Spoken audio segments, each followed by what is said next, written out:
Hello students, in the first lecture of the logarithm, we have studied for what values of x the log of x base a is defined. Today we are going to discuss different properties of the logarithm which are useful in problem solving. So first property is that log of ab base small a is equals to log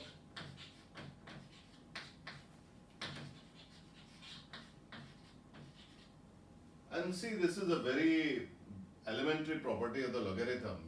See, if I take AB is equal to some small a raised to the power k, and I will divide this a in capital A and capital B. Let's say capital A is equals to small a raised to the power k1, and I take capital B is equals to small a raised to the power k2. So we can write that capital AB is equals to small a raised to the power k1 plus k2, right? So here you can see capital AB I have taken as a raised to the power k, and capital A and capital B's values are a raised to the power k1 and a raised to the power k2. So capital AB becomes a raised to the power k1 plus k2. Now if I find log of capital AB base small a, I must get the value k1 plus k2.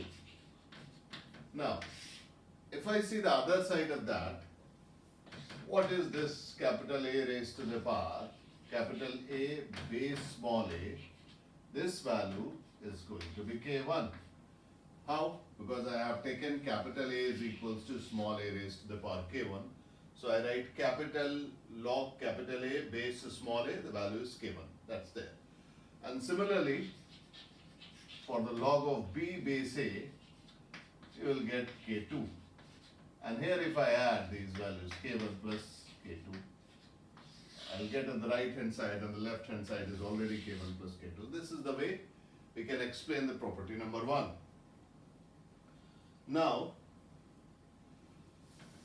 in this property, if I instead of using two numbers, I use a number of numbers like log of A, B, C, let's say so many numbers we have taken, and so that can be written as a log capital A. Same way we can write this, we can generalize like this,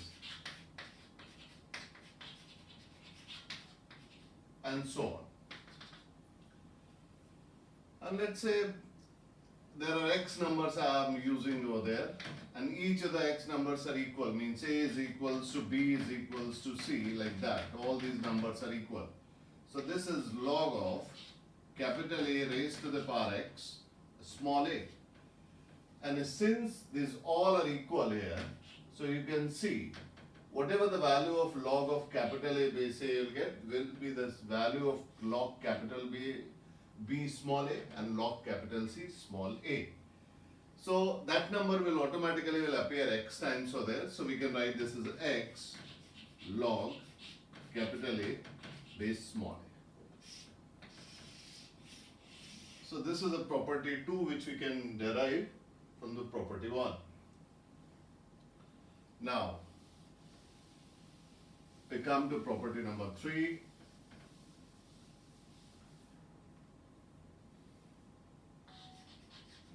Log of A by B base A can be written as a log A base small a minus log B small a. See here, if I take A is equals to A raised to the power k1 and B is equals to A raised to the power k2, so capital A upon capital B is A raised to the power k1 minus k2.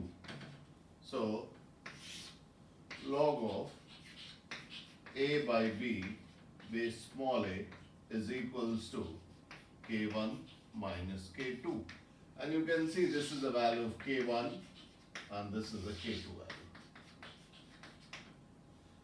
So that is log of capital A upon capital B can be written as a log capital A minus log capital B.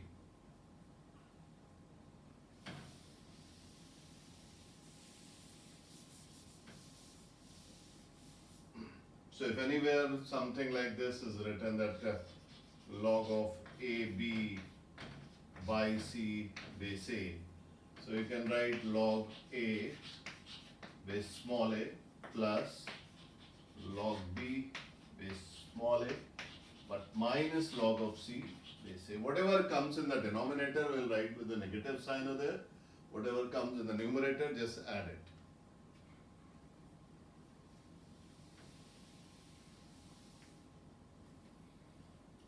Now one more property of the log, we can write that log of A base B is equals to 1 upon log of B base A. Let's say this is equals to K. So we can write that log of, we have taken log of capital A base B is equals to K. So we get B raised to the power K is equals to A. Or we can write B is equals to A raised to the power 1 by K. Now, if I have to find that log of B base A, see, we have calculated the value of log of A base B. Now we are calculating log of B base A's value. So log of B base A's value, if you see, so we substitute the value of B, which is A raised to the power 1 by K, A raised to the power 1 by K. So I just explained the property. If you remember that log of A raised to the power X, capital A, is equals to X log capital A base A. So that X comes over 1. So similarly what you see, that will come this side, and the answer will get 1 upon K log of A base A. How many times will multiply A to get A? That is 1. So the answer has to be 1 by K. So you can see log of B by A is getting 1 by K, and log of A by B, A base B was K. So these are the two reciprocal of each other. So we can use this property now.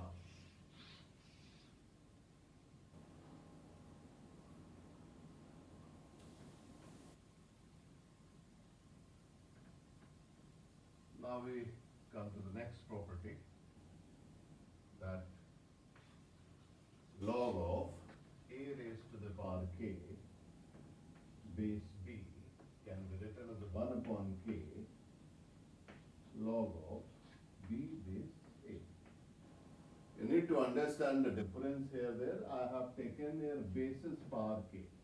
So if you are keeping basis power K, so that 1 upon K will be writing before log of B base A. It's quite easy to understand. You see, if I find the value of log of 81 base 9, what answer I'll get?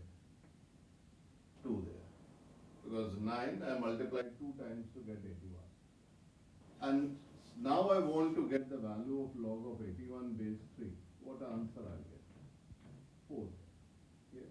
So what I'm doing here, this 9 I'm writing at 3 raised to the power 2.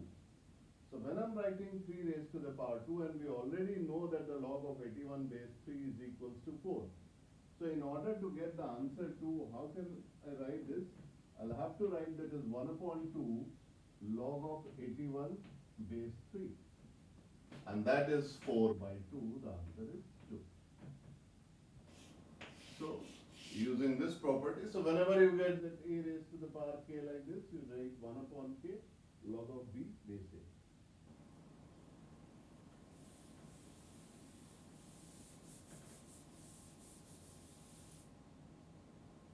One more important property is that log of B base A can be written as log of B base C log of A base C. See, I have taken this log of B base A on a different base. So when I have changed the base there, this log B C will come in the numerator, and this A base C will come in the denominator. Let's say this is equals to Z, so we can write A raised to the power Z is equals to B there. And see here, log of b base c is given. So I take this value as a z1 and this value, let's say for z1 and z2. Okay. So if log of b base c is equals to z1, so we can write b is equals to c raised to the power z1.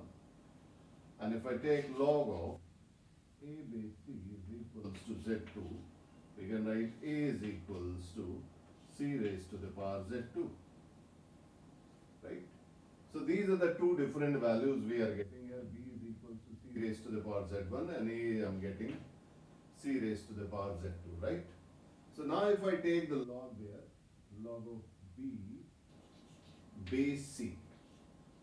So you see log of b base c's value is obviously there, you will be getting z1 there, and you see the log of a base c's value you will be getting z2 there. And you can see this a raised to the power z is equals to b there. So the values, if you substitute those values are there. So b value is c raised to the power z1. And a value you can write, that is a raised to the power, a is equals to c raised to the power z2 whole power z. So we can write that c raised to the power z2 is equals to c raised to the power z1 upon z. So if I compare both the sides, we get that z2 is equals to z1 by z, or we can write z is equals to z1 by z2. So that's clear. Both the side we are getting the same number. So these are the fundamental properties of the logarithm which we will be using in this problem solving. And you list down all the properties. You can rewind the lecture anytime to understand in a better way. So now we take a few problems there.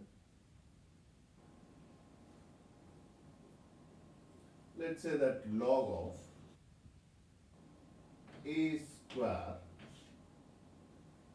and this a square plus 1, this value is given 60.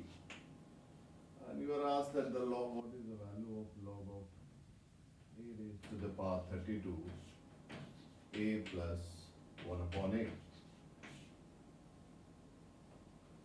So you can write this log of a raised to the power 32, we will change the base there because a square base the value is given. So we can write a square plus 1, a square plus this a plus 1 upon a. I am converting this value divided by log of a raised to the power 2, a raised to the power 32. So this value can be written as log of a square base. We can write a square plus 1 divided by a. I just have taken out the LCM. And the denominator you can see a square, how many times you multiply a square to get a raised to the power 32, that is 60. So numerator further can be written as log of a square plus 1 minus log of a base square divided by 16. So how many times I'll multiply a square to get a? That is half time. So this value has to be, so the rest of the problem I'm solving here. And you can see already the log of a square plus 1 base a square's value is given 16. So we are just substituting the value 16 to there, minus this value, how many times you multiply a square to get a? That is half time. So answer has to be half there, divided by 16, 16 to the 32 minus 1, that is the answer is 31 divided by 32. So in the next lecture, we will be solving the past year JEE Advanced and JEE Mains problem. Till then, you can revise all these properties. Okay, bye-bye.